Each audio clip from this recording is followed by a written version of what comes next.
1.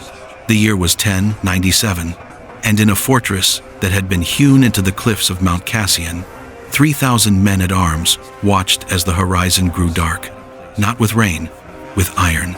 Half the infantry in the powers opposing them would be on the move by sundown, a mass so huge that generals were no longer counting, but weighing logistics instead. The question that passed from mouth to ear in the courts of Mount Cassian was not if, but when the fortress would fall. The question was how long it would take to die, but they did not know what Commander Aldrich knew, and what he knew that would redefine the entire campaign. 4 centuries. Not by kings, but by monks. 1 principles: stone in the right place could outlast kingdoms. The fortress sat at a place where it welcomed 3 valleys onto its lap, controlling the only trade route which carried merchant caravans, tribute payments, and the lifeblood of all northern provinces to their capital. Whoever held Mount Cassian owned that region's economic pulse. The Valorian Empire, expanding southward through conquest of lands and acts of Congress, finally decided that the monks' fortress did not fit within their vision any longer. They sent General Cassius to take it from them. Cassius was efficient. In 15 years' worth of campaigns, he had never lost a siege. His method was simple in its completeness: surround fully, remove all supplies, then wait. Wait for hunger to do what battering rams could not, wait for hope to die inside a person, wait for surrender to become inevitable. Mount Cassian's commander was different. Aldrich has just completed the practice of 20 years studying fortification, siege warfare, and the psychology of desperate men. He has read through the Valorian military archives, which were stolen by intelligencers. He knew precisely what Cassius would think, and he was counting on it. The morning saw Cassius's army falling upon Mount Cassian with a silence that should have daunted the heart of any defender. Where all about should have been noise, shouting, drums beating the rhythm of conquest. They watched an army move into place with mechanical precision. The cavalry is spreading over all floor spaces as engineers set to work on their watchtowers at important ridges. Supply wagons form long, disciplined chains. It was not until noon that Mount Cassian realized she was under attack. She lay under siege instead, because to be under siege meant something different than being attacked, and it meant time belonged to the attacker. It meant that every hour worked against you if you were on the defensive side. Aldrich went around the ramparts, consciously not attempting to inspire, but rather carrying out an observation walk, while sending a presence felt by his soldiers as cold water, concentrating them. He did not speak of hope, he spoke about water, not victory, but about rotating shifts and maintaining discipline, the practical language for survival. Days merged into one, and the situation felt more like a gradual challenge than a direct conflict. Water was drawn from the fortress's limited internal springs, which were carefully monitored. The kitchens provided smaller portions as Aldrich evaluated the remaining supplies. Hunters could no longer venture outside the walls for food, and merchants had ceased to arrive weeks ago due to concerns about Cassius's advance. Mount Cassian had become isolated, with resources dwindling. The mental strain was becoming more burdensome than the physical fatigue. Each morning, the defenders faced the reality that the forces outside were stronger and better rested. The Valorian soldiers rotated shifts and rested in camps with adequate supplies, while those on Mount Cassian grew increasingly weary.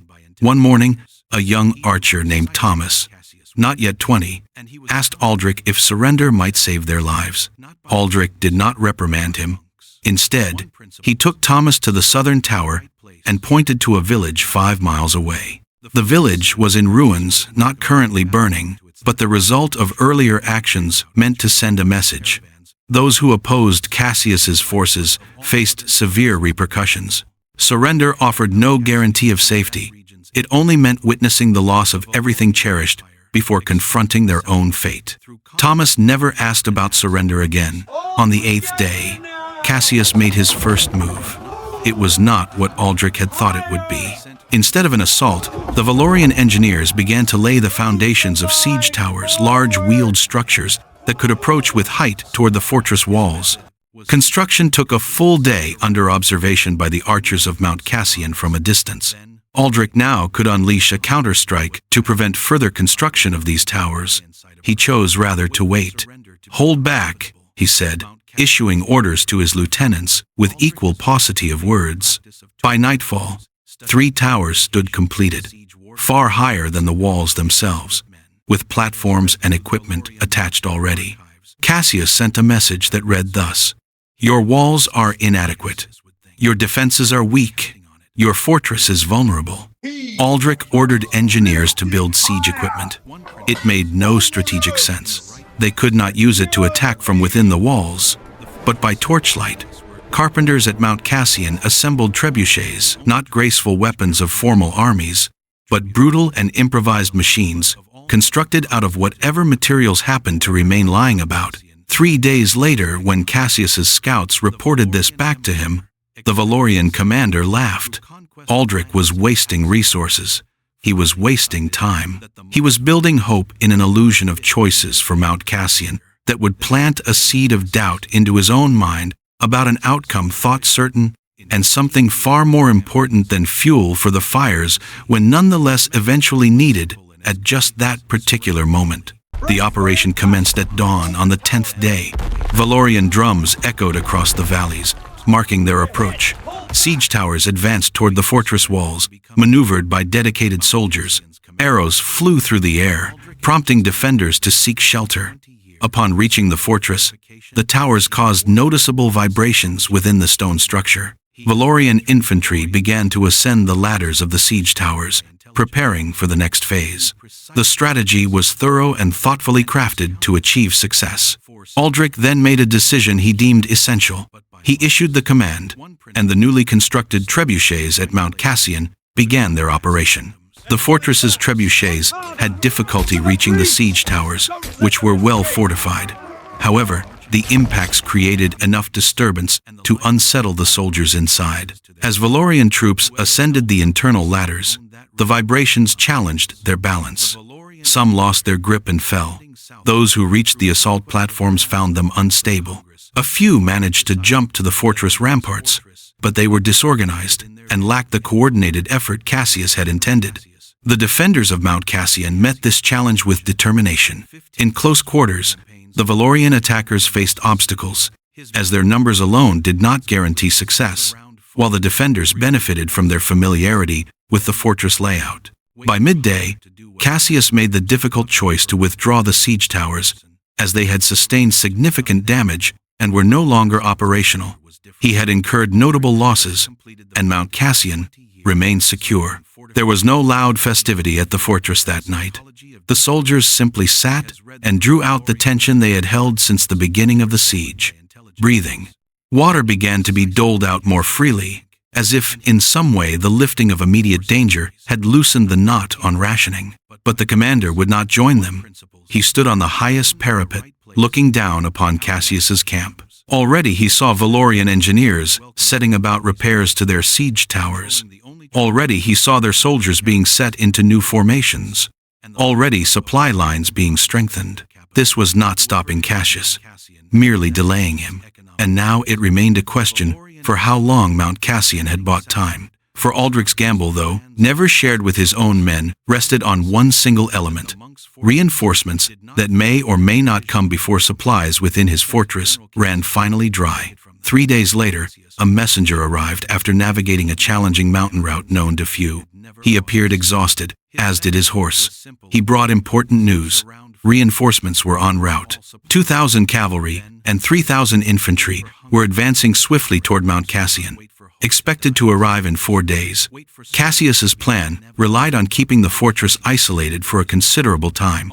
If the incoming forces reached the area, the Valorian army would find itself caught between the fortress defenders and the new troops, a situation Cassius sought to avoid. The next morning, he made a key decision that would influence the campaign's course. Aiming to conclude the siege before the reinforcements arrived, he ordered a large-scale assault on the fortress walls. This approach involved 50,000 troops, tasked with overcoming a stronghold known for its defensive capabilities, and had bought time. For Aldrich's gamble, though, never shared with his own men, rested on one single element: reinforcements that may or may not come before supplies within his fortress ran finally dry. The operation commenced at dawn with a well-coordinated effort. Drums echoed continuously, serving as both a signal and a means of psychological influence. Groups of Valorian soldiers advanced towards the walls of Mount Cassian from various angles. Despite their exhaustion, the defenders remained resolute, knowing that assistance would arrive in 3 days. They recognized the importance of holding their position. The situation intensified. The stone walls trembled under repeated impacts. Ladders were raised, bringing in additional troops eager to gain an advantage. Reinforced siege towers moved forward, equipped with features aimed at breaching the gates. The main gate of Mount Cassian showed signs of stress from the ongoing efforts. Wood splintered as it creaked under the pressure of continuous impacts. On the ramparts, defenders utilized all available resources: rocks, flammable materials, and arrows, but the Valorian advance continued to progress. Cassius understood a crucial principle: maintaining momentum is vital in any conflict. If he could breach the gate before the relief force arrived, success would be attainable. By the afternoon, the gate showed signs of deterioration. While it remained intact, its strength had diminished. Cassius recognized an opportunity. He called in reserve troops, held back additional forces, and intensified the effort. For a moment, the defenders questioned their ability to maintain their position. The psychological strain was more daunting than the physical challenge.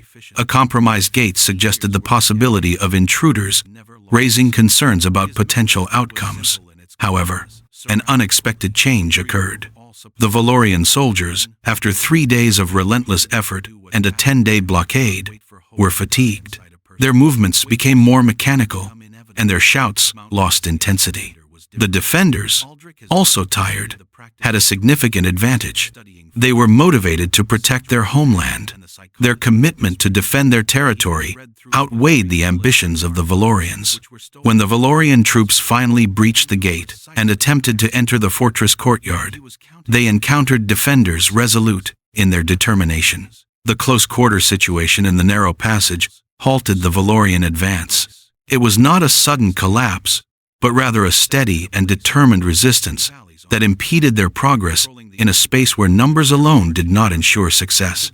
By sunset on that brutal day, the Valorian assault had stalled. The gate was breached, but the fortress was not taken. Soldiers were inside the outer walls, but not the inner courtyard. And Valorian soldiers, confronted with the reality that breakthrough would cost them thousands more men, began to lose faith. Cassius stood in his command tent and stared at a map that no longer matched the situation on the ground. The relief army was now 2 days away. 2 days. That was the margin. 2 days of holding a breached gate. 2 days of defending courtyards. 2 days of saying no to an empire. And then the perspective would shift. Then the Valorian army would be trapped. Then victory would become impossible. Cassius made the only decision a practical commander could make. He ordered withdrawal. Not surrender, not defeat, but a strategic retreat to preserve his army, to preserve his supply lines, to preserve the force that the empire still needed. It was a rational decision. It was also an admission. Mount Cassian would not fall. The fortress had won. 2 days later, the relief army crested the northern ridge. 45,000 soldiers who had marched day and night now saw Mount Cassian still standing, still flying its banner, still unconquered. When Valorian scouts reported the approaching relief force, Cassius made his final decision of the campaign. He withdrew completely. The Valorian army began its retreat south across the plains, back toward the Pyrenees, back toward the empire's heartland. Mount Cassian had not destroyed the Valorian Empire. It had not defeated Cassius militarily, but it had done something more subtle. It had proven that empires were not unstoppable, that fortresses, even isolated ones, even desperate ones, could refuse to surrender, that people fighting for home had a strength that empire could not quite replicate.